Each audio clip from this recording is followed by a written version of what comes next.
Welcome back to my X-Men series. For those of you who are new here, I'm going through each of the X-Men movies and reviewing them one by one. This is coinciding with both the series' 20th anniversary and the release of the final film in the franchise, The New Mutants, which I have seen, and I'll have a review for that out at the end of all this. Let me know what you think of the X-Men movies in the comments below, and make sure to give this a thumbs up if you like these reviews. It helps me out immensely if you do that. I already reviewed the first 9 movies, and I'll leave a link to the playlist in the description in case you missed any of them, and if you're new here, please consider hitting that subscribe button so you can stay up to date with my reviews of the rest of the series. But now let's talk about the 10th film in the franchise, Logan. In a future where mutants are nearly extinct, Logan, played once more by Hugh Jackman, spends his days living a quiet life with a mentally deteriorating Xavier, played once more by Patrick Stewart. However, when they meet a young mutant named Laura, played by Daphne Keane, they attempt to get her to safety as she's hunted by a group of evil scientists. This is once again directed by James Mangold, who also directed The Wolverine. Scott Frank, who co-wrote that film, also returns to co-write this with Mangold and Michael Green. And it marks the final time both Hugh Jackman portrays Logan, as well as Patrick Stewart portraying Xavier. I mean, unless they surprise us and make an appearance in the MCU,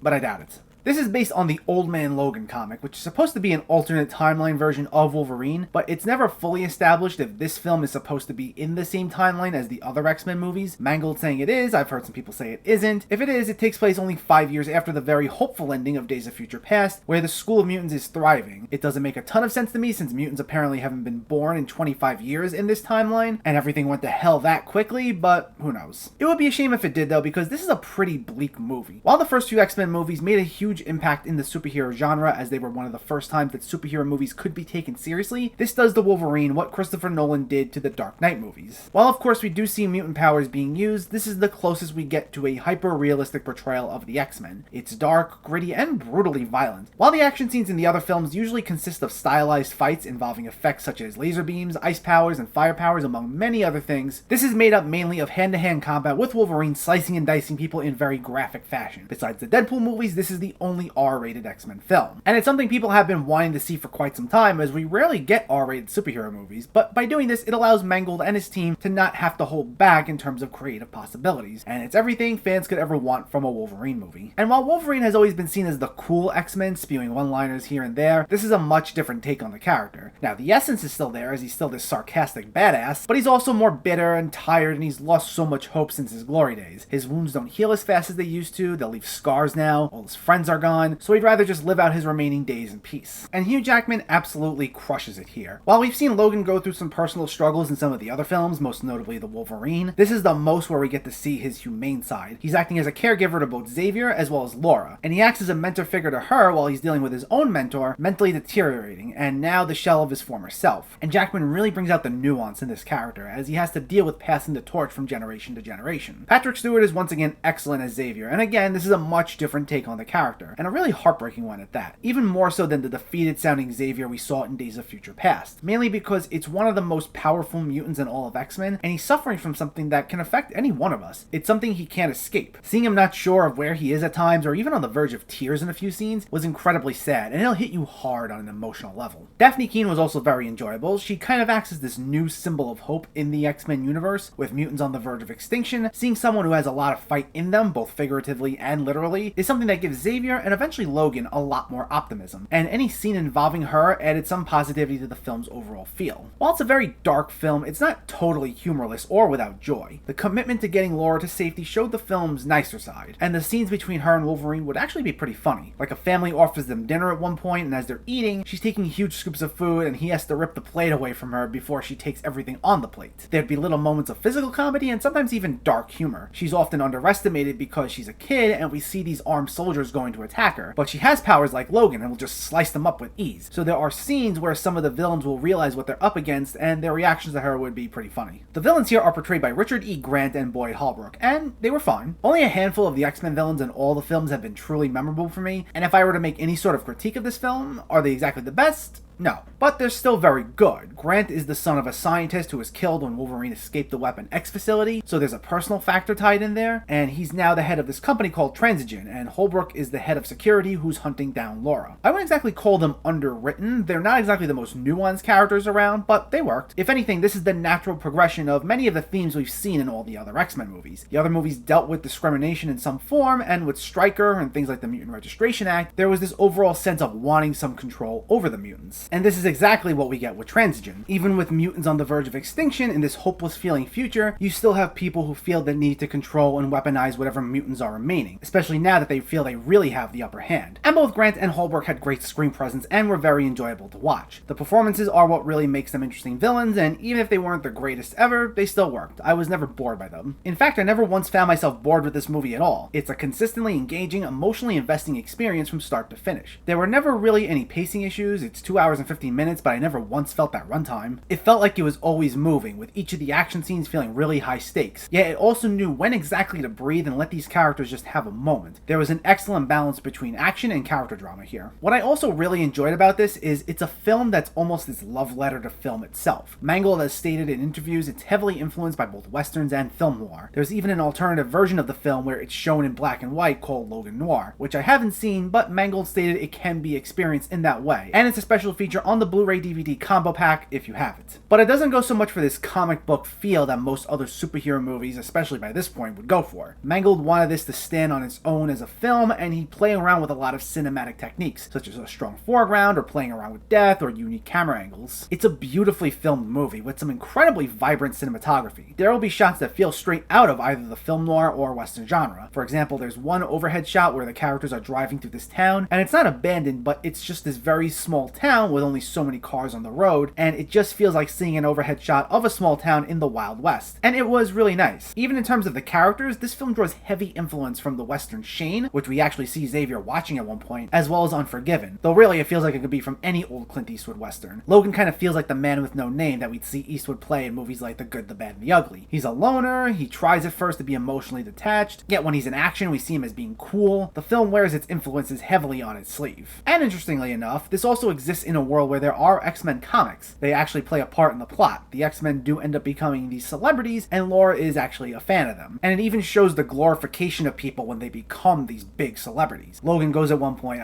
most of these didn't actually happen, and whatever did, they didn't happen this way. The designs are the same as they were in the comics, but they're not the real issues. They were specifically made for this film. But still, it's a fun sort of Easter egg, considering we never actually got to see the original X-Men designs in the movies. This movie is incredible. I actually hadn't seen it since it was out in theaters, and it's even better on a repeat viewing. It's an incredibly violent but emotionally compelling film with excellent lead performances from Hugh Jackman and Patrick Stewart. Not only does it work as a send-off to both actors in their roles, but it acts as a love letter to film itself, evoking the feel of classic genres like film noir and westerns. It's both one of the best X-Men movies and one of the greatest superhero movies of all time. Logan gets a 10 out of 10.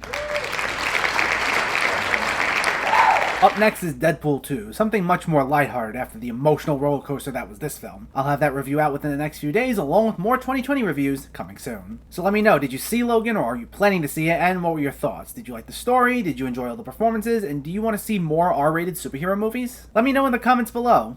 If you enjoyed this video, please like it and share it, and for more movie reviews and film discussion, please make sure to hit that subscribe button to stay updated. Thanks for watching, everyone. I'll catch you next time.